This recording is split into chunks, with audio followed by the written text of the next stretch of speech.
Some key Coloradans tried to help President Trump overturn the election. Tonight, they failed in spectacular fashion. Deciding who gets the vaccine first is complicated. We'll take you inside the process to show you how Colorado decided. Our state hasn't seen a post-Thanksgiving surge, which is wonderful. And an ex-viewer says we shouldn't have even suggested it.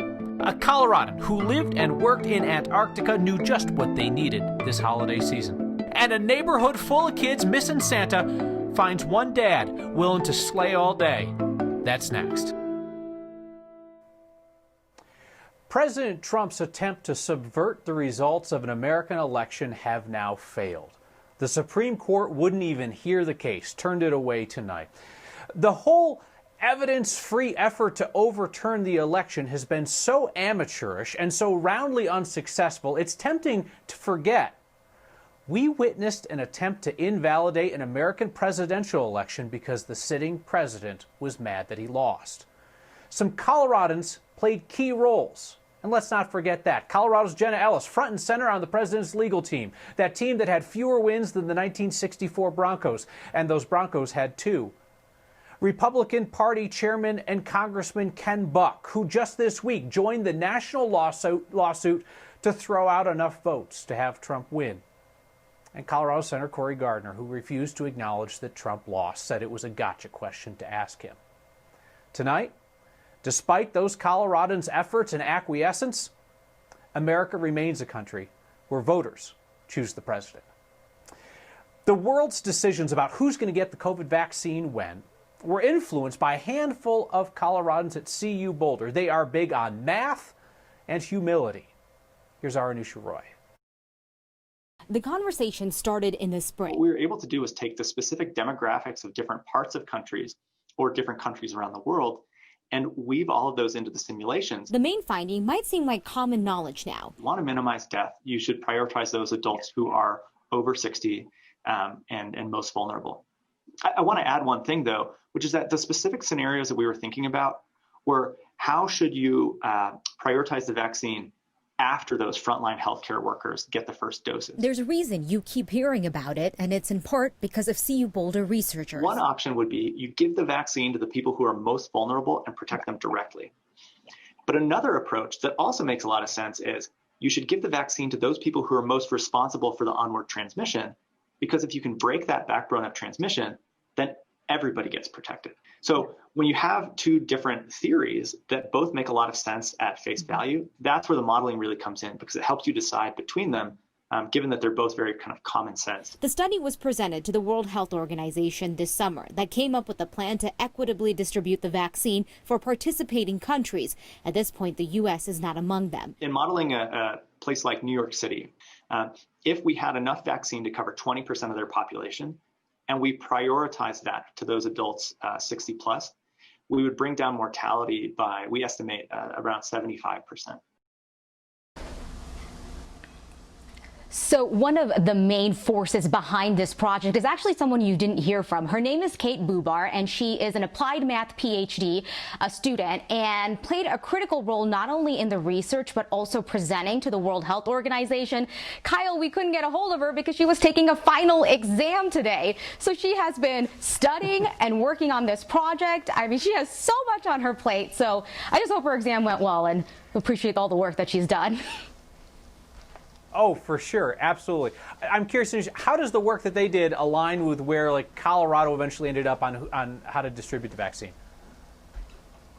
Yeah, the assistant professor who you heard from said that the state's plan with its tiers and priorities pretty much has aligned with what they found. And we did talk to the state health department about this, about specifically phase 3. That's for the general public to get vaccinated. And at this point, there are no priority groups within that phase 3. But the state said, you know, as they're learning more, things could change. And that's kind of been the general rule with a lot of this. And their hope is that when this vaccine does become widely available, the general public will be able to call up their doctor or go to the pharmacy to be able to access the vaccine. We get so many questions about how the access is going to work. Anusha, thank you so much. I want to talk a bit more now about access during Colorado's Phase 1, Phase 2. You heard Anusha say Phase 3 is kind of a free-for-all. So Phase 1, your highest-risk Coloradans are going to get their vaccine through their employer, like the hospital where they work or their long-term care facility, or somebody who lives in one of those long-term care facilities. When Phase 2 starts, older Coloradans and essential workers, they're going to need to proactively reach out to their primary care provider about getting the vaccine through them. And providers may ask for proof of where you work, like an employee ID. So the state's original vaccine plan prioritized prisoners and other people in highly contagious congregate living situations. Democratic Governor Jared Polis got some pressure from conservatives on this, so he moved inmates back in line to wherever their other health conditions would have them fall, regardless of the fact that they're all crammed into prisons together. After the governor originally denied that the state was ignoring the public health guidelines on this and making that change, the governor did seem to slightly acknowledge it today. So with the goal of saving lives, we respect the dignity and the inherent worth of all human lives. It's important to prioritize those that are most vulnerable and are likely to face the most severe health impacts if they were to contract COVID-19. Colorado's prisons are hotspots, and corrections workers are going to get the vaccine early, no matter what their health status. But the inmates that they watch will not, unless they have other health conditions or they're over the age of 65. Tonight's next question comes from a viewer named Terry.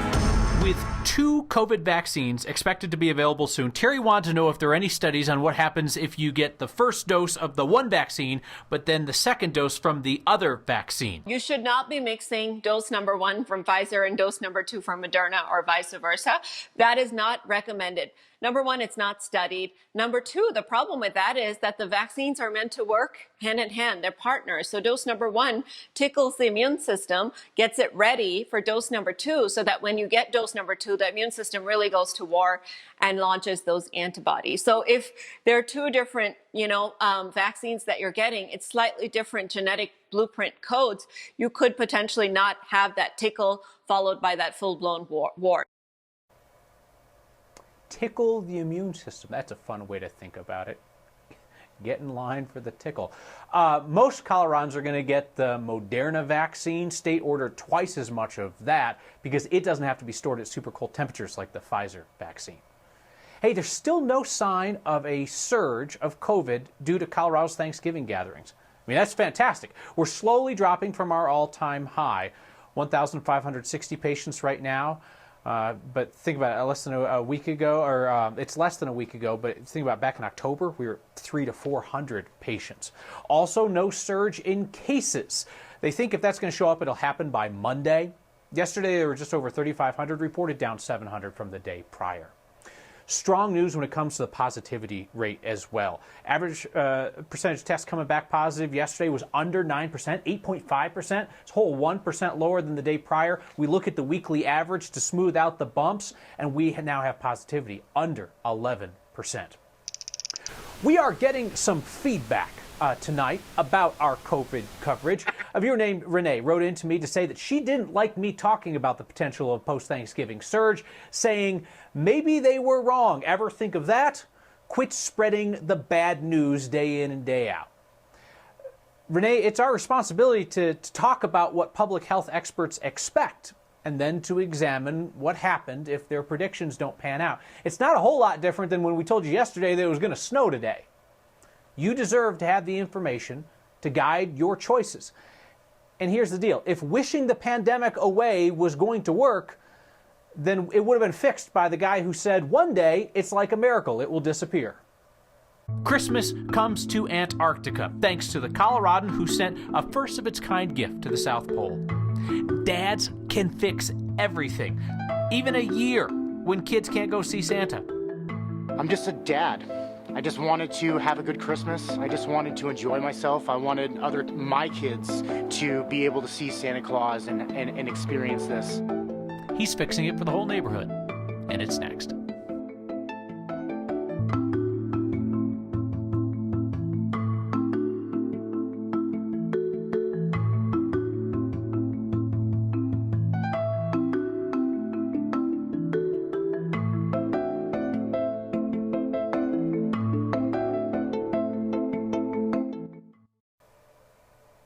Check it out. It's the most remote library in the world. It's at the South Pole. Coloradan put it there.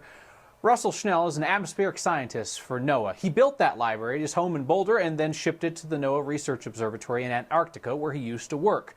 He knows how monotonous life can get, and he figured that a little trip to the library would give his colleagues a distraction and some exercise. They'll be there, the new staff and the former staff, for one whole year. And 6 months of that, it's totally dark. And the temperatures can get to minus 125 F in winter. And they have to walk about a quarter mile from the building where the library is based to the main building where they sleep and eat. Yeah, that sounds inhospitable. This is the 37th library that he's created for places around the world. You've probably seen those little free libraries all over town. Thanks to Russell, there is now one on every one of the 7 continents.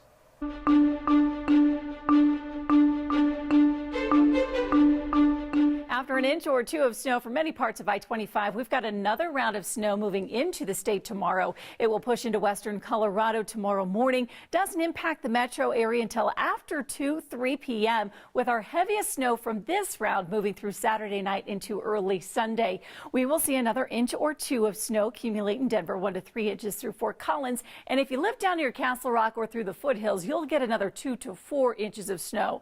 Winter weather advisories are in effect for our northern, central, and southern mountains starting Saturday morning, lasting through Sunday. Most mountain areas get a new 3 to 6 inches of snow, 5 to 10 for that eastern side of the San Juans. Sangre de Cristos will get a new 6 to 10 inches of snow with 3 to 6 inches of new snow possible for southeast Colorado. Temperatures will stay chilly through the weekend with a high of 30 tomorrow, 38 on Sunday. We'll see another chance for snow Monday night to Tuesday morning. Becky with the good jacket. Fantastic. For tonight's edition of our favorite game, What Do You Say? We're talking about a mountain peak in the San Juan National Forest, one of 3 14ers in the Chicago Basin, that popular hiking area up north of Durango. The name's right there. You know how to say it? Well, not everybody. Our viewer Mike asked for help pronouncing the name. So we called up the fine folks at the National Forest down there to ask, what do you say? The pronunciation of the mountain is Eolus, or E-O-Lus. It comes from a Greek origin of Aeolus, the Greek god for wind, and the A is just dropped off over time. Forest Service wasn't sure how a random Greek name ended up on Mount Eolus. Other 2 14ers down there in that basin are Sunlight and Windham. All right, where to next? Tell us the place name you've always been curious about, the origin story, how to pronounce it. Email to next@9news.com or get our attention with the hashtag HeyNext. I essentially just had an idea, and then I posted it on Nextdoor, and then it kind of turned into, I guess, an event. A man, his trailer, and a whole lot of great neighbors are saving Christmas in Aurora. Things are less jolly in Westminster, where one of your holiday fails resulted in the death of an elf. Next.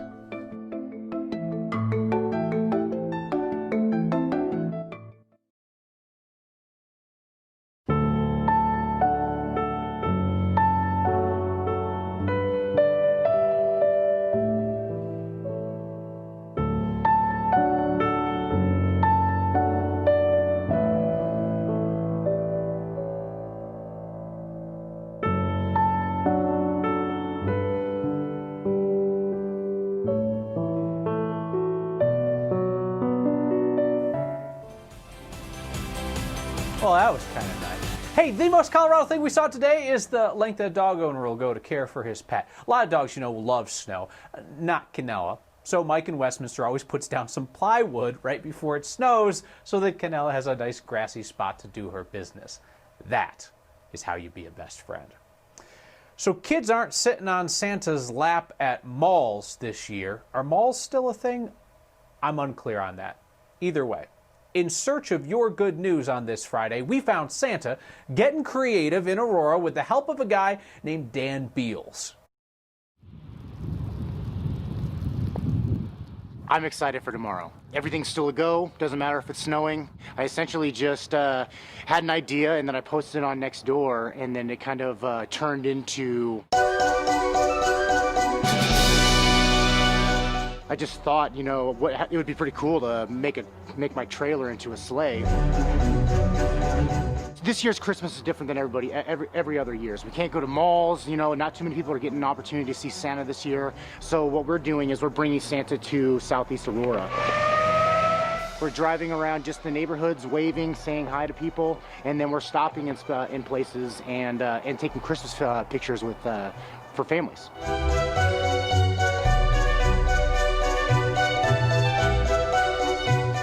Last weekend was our first weekend. That's when it really exploded. My crew, we all wear masks. Most of the people that are coming to see us, they're wearing masks, they're being safe, they're social distancing. So it's really fun. I smile all the time. It's a huge lawn ornament. I just wanted to build a sleigh. I went for it, I went all in. I'm just a dad. I just wanted to have a good Christmas. COVID completely changed everything, you know, like now I stay at home, like I don't have the job that I had before, and I've discovered that I can survive on my own and do whatever it is that I feel, you know, I kind of want to do, and this is kind of one of them.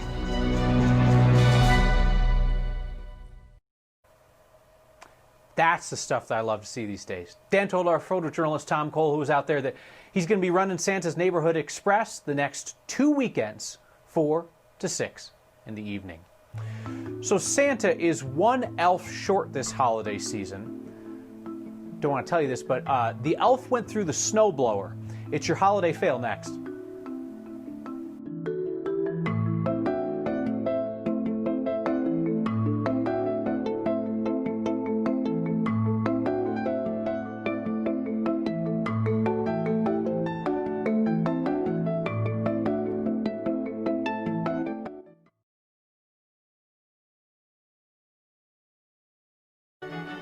Trying to be a good neighbor this holiday season, but things don't go as planned, just remember, it is the thought that counts. And that's what I think of with our viewer Ken, who recently turned into an elf killer by accident. So he's trying to be a good neighbor. He's trying to snowblow for his neighbor in Westminster, and that's when the inflatable elf got sucked inside to the machine like that wood chipper scene in Fargo. Ripped that sucker to shreds. Ken says his neighbor forgave him. Fill our hearts with your perfectly imperfect holiday fails, especially if you have photos or video. Email us next at 9news.com. Get our attention with the hashtag #HeyNext. Beth Wagner writes in tonight to say that she thought that our opening remarks here were articulate and succinct. Said, I also like that you named the local names. Tara King did not care for one bit the discussion of the Coloradans who tried to help President Trump overturn an election. Nope. Tara wrote in to say that I need a lesson in the definition of propaganda. I'm fairly certain that propaganda, by definition, is misleading. So if anybody has any ideas about anything I said that was misleading, I welcome your very specific feedback on that.